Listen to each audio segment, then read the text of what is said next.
Hey there, subscribe to my channel, and also press this bell icon so you never miss any new updates, cause whenever we upload new video you will get a notification on your phone. And Mr. Ray. Angela is applying to join the library. Listen to the conversation and complete the form below. First, you have some time to look at questions 1 to 5.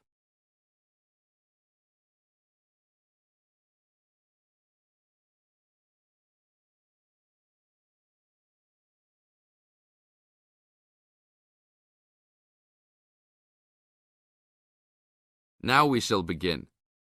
You should answer the questions as you listen, because you will never hear the recording a second time. Hello, how can I join the library? Well, you need to make an application. Would you like to do it now? Yes, if I can. One moment and I'll get the form. Now, I just need to ask you a few questions before you sign at the bottom. Okay. Your full name, please. Angela Mary Price. Price? Yes, that's right. Okay. And your address? Apartment 3, 86 Bridge Street, Pimlico. Bridge Street. That's just near here, isn't it? Yes, not very far. Good.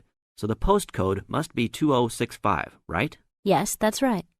Now, your telephone number. I need both home and work if you have them. My home number is 8763-5142, and work is 8456-1307.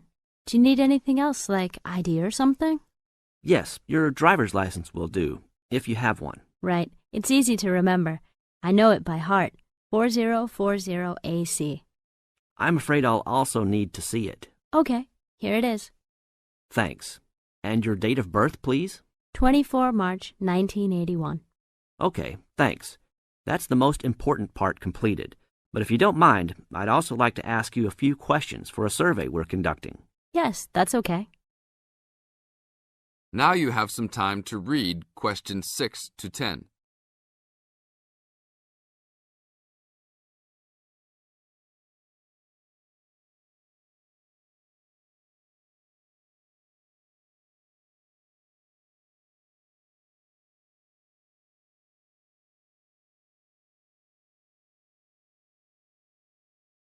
As the conversation continues, answer questions 6 to 10. What kind of books do you like to read? Here's a list to look at. Oh, it varies from time to time, but I always like to relax and learn about other countries I might visit one day. I don't like anything too heavy or serious, unless it's about animals or the environment. I'm not really into sport very much. Anything else? Well, I do like entertaining at home. You know, dinner parties. So I suppose you'll have something for me in that line. The pictures in those books always make me hungry, although they never seem to turn out exactly as they look in the books. Fine. I think that's all I need now, except I need you to sign here on the application form. Oh, and I almost forgot. The membership fee is $20, which is refundable if you no longer stay a member. There you are. Do I sign at the bottom here? Yes, that's right. You can borrow books now if you wish, although your membership card won't be ready until next week. So if you want to borrow today, you can pick up your card when you return your first books. That's if you want to take some now. I think I will, but I'll have a look around first. Okay, take your time. That is the end of part 1. You now have half a minute to check your answers.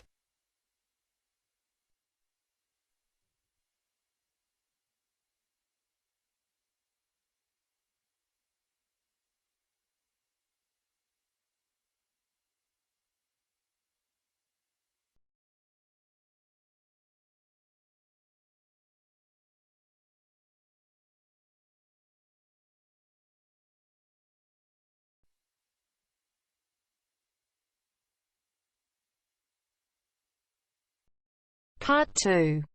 You are going to hear an interviewer who is interviewing Alan. He made a great discovery of Mungo National Park. First, look at questions 11 to 15.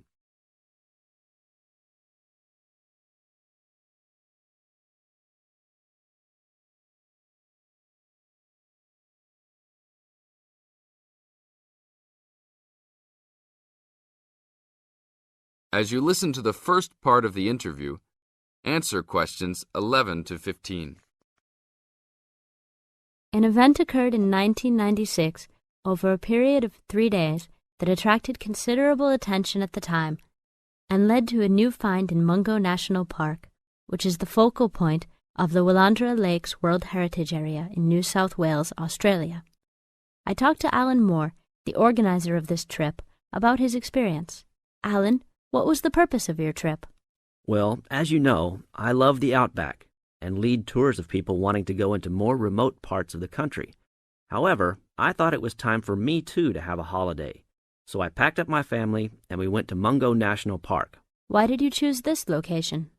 It holds a record of Aboriginal life stretching back over 40,000 years. And of course, I wanted my young kids to be amazed by the main feature of the park, the remarkable Walls of China, as they're called, where wind and water erosion have exposed this long history. I see. What was the weather like? It was unusual for that time of year. The rain was just one continual downpour after another. We were always soaked to the skin. So we decided to cut our holiday short and only stayed 3 days in the end. However, it was eventful. The obvious problem was to get back to the nearest town, a small place called Burunga. But the dirt roads out there are always impassable after rain, so we settled down for a long, wet wait in the park. We didn't really mind because the scenery was so interesting. However, the kids wandered away without our noticing, and eventually we realized they must be lost. So we used our two-way radio to contact the park rangers and the police, and a helicopter was sent. Luckily, the kids were found within a few hours, but they'd made an important discovery. Now look at questions 16 to 20.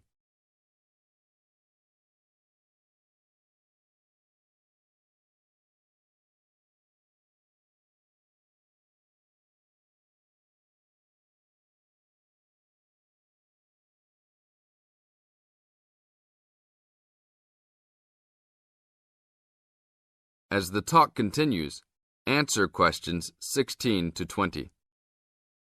So, the trip was also eventful for another reason, wasn't it? Yes. They led us to some ancient Aboriginal art. The kids had taken shelter in a very small, low cave that was difficult to see from the outside. We were lucky to have another family camping in our location. When they heard us calling the kids, they immediately helped us search for them, and as the hours went by, they also provided us with much-needed support and encouragement. We really appreciated their help, and as we were already soaked through after looking for the kids for a couple of hours, they even made sure we had enough dry clothes to wear. The park ranger managed to get through to us to lead the search, and when the helicopter pilot notified us by two-way radio that he'd seen the children but was unable to land nearby, we were able to eventually find them very excited about what was in their little cave. And what did you think of their cave? Well, after squeezing in, I must say I was impressed, and managed to take a few photos of it before we left. There were many faint markings and dots on the wall. It was difficult to tell what they represented because they were so small, but people from the museum who have since visited there said the markings were similar to some other findings in the area, and later confirmed they were very old. Although it's now a protected site, the children like to call it their cave, and are allowed to visit it when a ranger can go with them. Thank you, Alan. If you go to Mungo National Park, you can see the entrance to the cave and some of Alan's photos at the ranger's station. Alan continues to lead tour groups in the outback, and if you want further information... That is the end of part 2. You now have half a minute to check your answers. You now have half a minute to check your answers.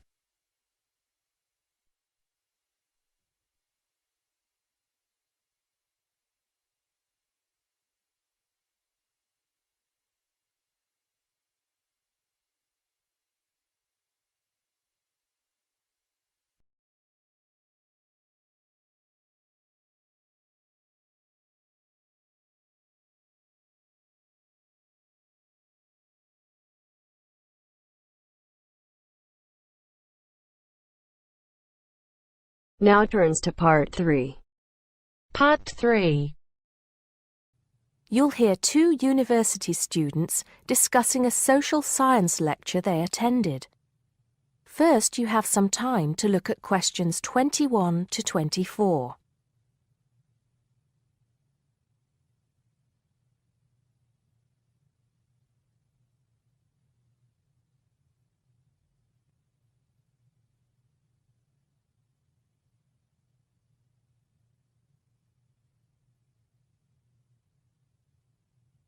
Now listen carefully and answer questions 21 to 24.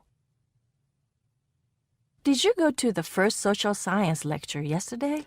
Yeah. Didn't you see me there? No. I was trying so hard to understand the lecturer. What didn't you understand? A lot of it, really. For example, he said we needed to study history as part of the course, but I didn't get why. You probably missed it. He said early on that we need to learn from our past mistakes. Right. But he also said we need to put ourselves in the place of our ancestors. Why is that? I think the point is that it's not enough to know how they lived and what they did. We need to know what they thought. I see. And I've written transferable skills in my notes next, but I have no idea what that means.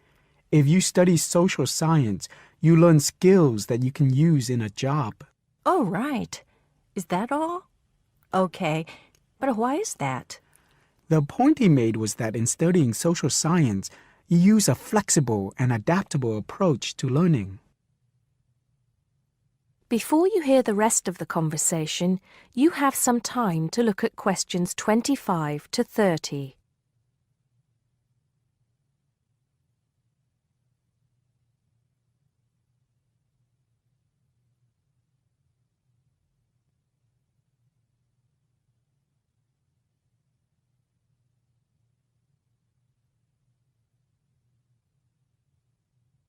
Now listen and answer questions 25 to 30. He also kept mentioning all the other subjects we will need to study as part of the course. I didn't write them all down, did you?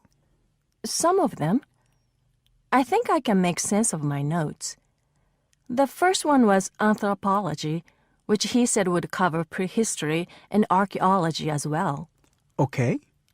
Then there's economics. I wrote down that this was not meant to mean that we will spend all our time looking at economic theory, but more that we need to see how humans behave. That's good. I don't think I could handle economic theory. He said something about education too, didn't he? Yeah. He said we'll be looking at how cultural information is handed down from one generation to the next through teaching children. He said we'd be focusing on geography too, but I can't really remember which aspects. Can you?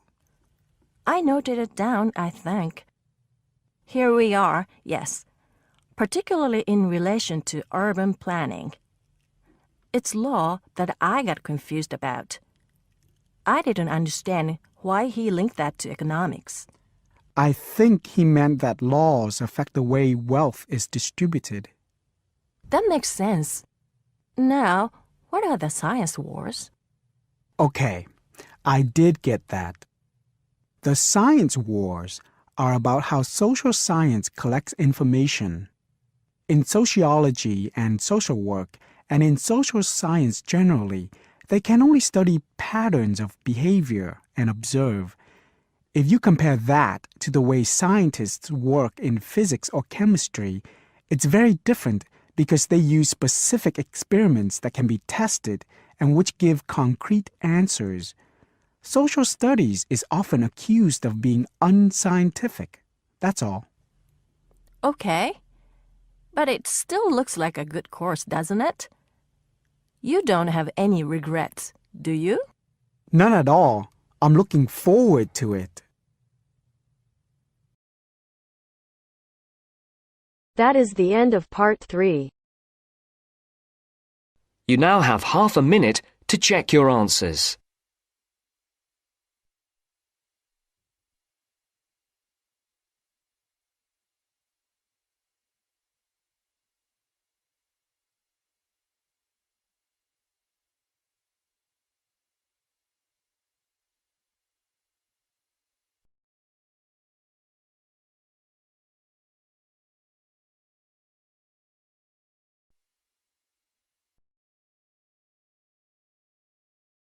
You are going to hear the first part of a lecture on American culture and American customs. First, you have some time to look at questions 31 to 40.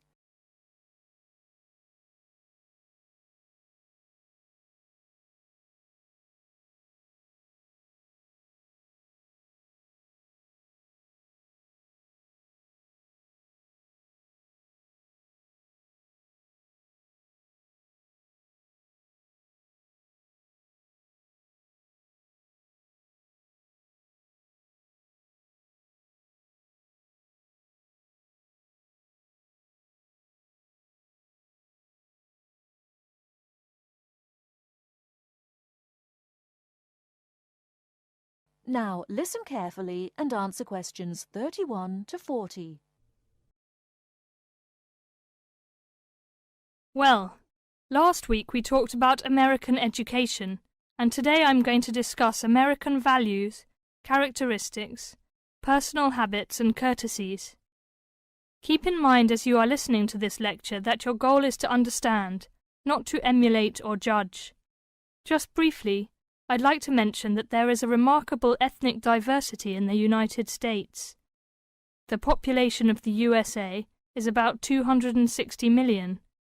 73% of the American population is white, 12% is African American, 8% Hispanic, 3% Asian or Pacific Islanders, and less than 1% American Indian or Eskimo. Many Americans resent generalizations being made about them because Americans see themselves as very unique and individualistic. On the other hand, Americans tend to lump foreigners together into one lot and condescendingly view foreigners as people who are not as intelligent or sensible as Americans. Despite Americans' dislike of generalizations and their ethnocentric point of view, it becomes evident that they are indeed American. Americans value individualism, independence, informality, directness, punctuality, achievement, and competition. Individualism is probably the most highly esteemed value in the American culture and an important key to understanding American behavior. In the historical development of the country, individuality was crucial for survival. If you asked Americans to characterize the ideal person, they would probably use adjectives such as autonomous, independent, and self-reliant. Persons tend to be viewed as individuals rather than as representatives of a family or a group. Here are some examples of how this value affects behaviors. 1. If a group of friends go to a restaurant, everyone wants to pay their own way. In other words, they want to have separate checks and not be someone's guest. 2. In friendships, which seem to initially develop more quickly in the US than in other cultures, the Americans may feel uncomfortable if you give them more help than they need. This is a tendency to draw back and see dependency as weakness. In some ways, the stress on the individual rather than the family or group has led to a more informal society. Sometimes this lack of formality is viewed by members of other cultures as a sign of lack of respect. But that is not the intention in the American value system. This informality is even more predominant on the university campus than in other segments of society. Some ways in which you might see this value expressed in behaviors are: 1. You will generally be on a first-name basis with other students, in spite of any age differences. 2. Dress is very informal on campus. 3. Language is informal and sometimes confusing. Phrases like "see you later" and "drop by any time" are not meant literally. They are informal ways of saying goodbye. Americans are direct. Honesty and frankness are more important to Americans than saving face. They may bring up impolite conversation topics which you may find embarrassing, too controversial or even offensive. Americans are quick to get to the point and do not spend much time on formal social amenities. This directness encourages Americans to talk over disagreements and to try to patch up misunderstandings themselves, rather than ask a third party to mediate disputes. It is particularly interesting to see what behaviors have culturally become associated with straightforwardness. 1. A firm handshake somehow has come to be interpreted as a sign of sincerity. 2. Looking at a person when you speak to him or her gives an indication of honesty. 3. In a question of honesty versus politeness, honesty wins. It is considered better to refuse graciously than to accept an invitation and not go. 4. You will be taken at your word. If you refuse food the first time it is offered, to be polite, it may not be offered again. An American will not know that your initial refusal is politeness. Great value is attached to time in the US. Punctuality is considered an important attribute. As with all values, there are different rules of acceptability in different cultures. In the US, you should be present for school or business appointments at the exact time agreed upon. In social appointments, you can arrive 10 to 15 minutes after the agreed upon time without giving offence. If you are invited somewhere for dinner and are more than 15 minutes late, you will need to offer an apology and an explanation. A phone call explaining you have been detained and will be late will save face for you and patience for the other person. Americans also value achievement and competition. The American style of friendly joking or banter, of getting the last word in, and the quick and witty reply are subtle forms of competition. Although such behavior is natural to Americans, you may find it overbearing or disagreeable. Americans are obsessed with records of achievement in sports, and sports awards are often displayed in their homes. Also, sometimes books and movies are judged not so much on quality, but on how many copies are sold, or on how many dollars of profit are realized. That is the end of part 4. You now have half a minute to check your answers.